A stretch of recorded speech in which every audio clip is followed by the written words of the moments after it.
Hello, everyone. It's Monday morning. It is Stars and Standings for week 9, and I apologize for the different camera angle, but we're trying something different here.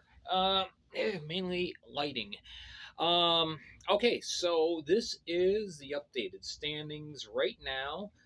As you see, there is quite the logjam up at the top of the Continental Division between the Baton Rouge Zydeco, the Columbus River Dragons, and the Carolina Thunderbirds. Just 2 points between the three teams. So, of course, as you know, or as you may know, a regulation win is worth 3 points. So, this next week, there could be a lot of movement here. Hopefully, we will get games in for Athens this week. They are scheduled to host Monroe on Thursday. We will see. Um, all we can do is hope. Um, so we'll see if they can get another inspection done. Hopefully, they can pass this one at the arena, and we'll go on from there. But anyway, yeah, things are pretty tight between Baton Rouge, 33 points, and Athens, all the way down in sixth place right now, mainly because they just haven't been playing games. Um, but yeah, 11 points, separating just 6 places in the standings. So um, there's going to be a lot of movement and a lot of shuffling going on, I think.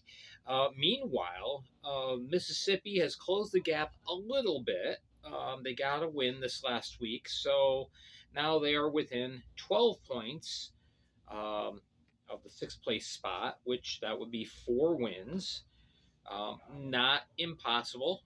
So it's looking a little bit better. Now, right now, as of right now, we are still going with points as the primary tiebreaker. However, with all these scheduling snafus and issues that we have had with um, Athens and with buses breaking down and with weather and with Hudson Valley, this number could end up becoming the primary tiebreaker. And if that's the case, then everything's all shuffled around because you see, um, you know, Carolina has the best winning percentage right now. So if this becomes our primary tiebreaker, and Carolina's in first place, and Columbus is not far behind, and Baton Rouge is behind Athens. So that's a what if scenario, though. That is just a possibility.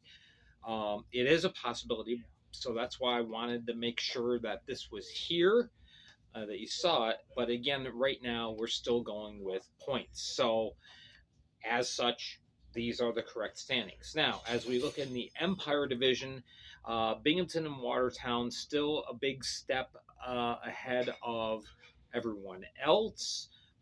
Danbury has closed the gap a little bit, not quite so far out, but it's still, it's 16 points to Binghamton to catch Binghamton. It's 8 points to catch Watertown. So it would take 3 wins for them to be able to leapfrog in the standings. Then we have Port Huron and Motor City. Teams I have written in blue is just because a reminder that at the end of the year, and that's still a long way away, we're only a third of the way through the overall league schedule, even though some teams have not played a third of their games. Um, some teams are going to be playing a lot of games in January and February. Um, so anyway, the top 5 teams make the playoffs, so they're in red, and you got the 2 teams in blue here, the 4 teams in blue rather. Hudson Valley, we're still waiting to see what happens with that. A lot of fluid things going on behind the scenes. So the league is not only working on, for now, hammering out their schedule week by week, but they are also trying to work on a long term solution. I saw some news today that there's an attempt being made to put in a long-term plan for the Venom. So fingers crossed. All right. Dashers, of course, they continue to struggle. But they're still getting better though. There has been progress on the ice, much better play the last couple of weeks. So we go with that. So anyway, this is the updated standings again, a little bit more simplified than what you see on the Fed website. I always endeavor to try and keep it as simple as possible. All right, so we have that, and then there goes my marker. We have the stars of the week. Wanted to round out all our teams represented here on this list. Okay, so top performers of the week. These are the top 5 that I have listed. We have 2 Danbury hat trick players. First one being Gleb Ben Dorkin. Uh, yeah, 2 goals and 3 assists in the 2 games against Motor City this last week. The Russians have really given the hat tricks a big boost as of late. Fellow Russian Alexander Gemzadov, goal and 4 assists. So 2 players had 5 points, and they're both from the hat tricks. So great performances by them. Danbury's very excited about what these 2 plus Frolov. Frolov had a couple goals this last weekend. Saliev, he's got KHL experience. So yeah, very excited about this young team. It looks a lot different than hat tricks teams of the past, but that's okay. All right, Ed Coffey for the Mississippi Seawolves. The numbers are good, but they don't do him justice. He just had a fantastic weekend. 2 games, a win and a loss against Columbus. But yeah, surrendering 4 goals total. So his goals against is 2.02, and his save percentage is 947. And several of the saves that he made were just absolutely amazing. You can see why Mississippi is starting to feel better about themselves because they finally got a goaltender that they feel can steal them games and keep them in games and keep them competitive. So yeah, Ed Coffey, tremendous weekend. Um, so good on him. Um, and I know the numbers don't look the best, but when you save 110 shots in 2 nights, you deserve some credit. You deserve some accolades. And Ricardo Gonzalez, we did this earlier this year where Gonzalez ended up on this list, and he had made just a boatload of saves over the course of a very short weekend.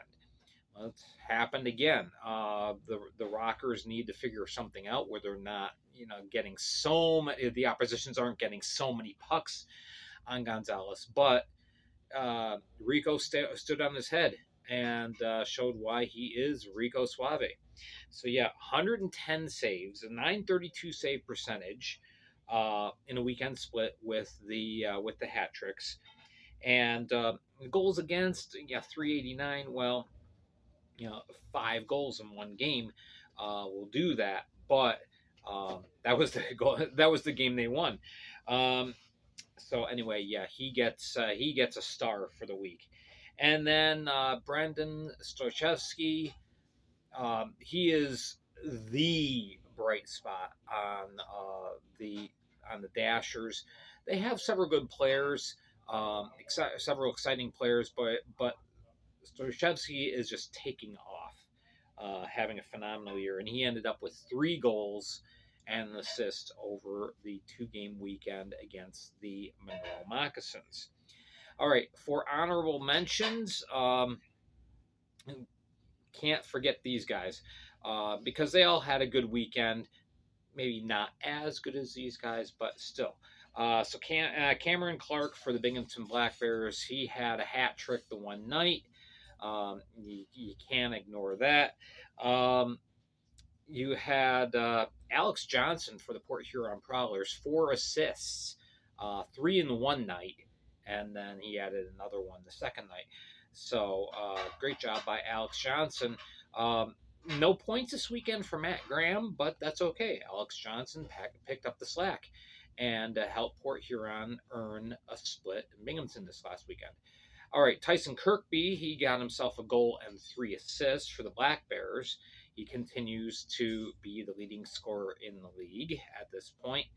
Um, we also have to acknowledge Jameson Milan, head coach, defensive man for the Motor City Rockers, as he had a goal and 3 assists, and that one goal was a big one. It helped tie up the game late on Friday so that they could get a shootout win against the Hat Tricks. So great weekend for Milan. And then Tucker Scantlebury, first night of the two in Binghamton.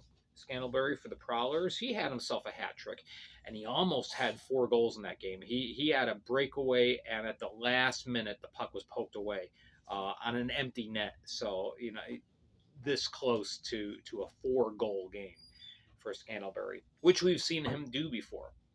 So anyway, these are the big stars of the weekend, and we wanted to mention them here. All right, so that wraps up week 9. So now we start building up and looking forward to week 10, which starts on Thursday this week. Games on Thursday, Friday, Saturday, Sunday. Make sure to join me on the Flash Audio Network on Tuesday for news and notes. A lot of interesting things going on. A lot of things happening behind the scenes. You'll want to tune into that. If you don't know where to find the addresses, go to my Facebook page. I have the addresses for all the different platforms that I use for the Flash Audio Network posted there. So if you can't find out how to get to the Fed League Flash on audio, just go to Facebook, click on a link, you'll get taken right to the podcast. All right. Thank you so much for watching. Once again, I'm Gary Ryan for the Fed League Flash. I hope you all have a wonderful week ahead.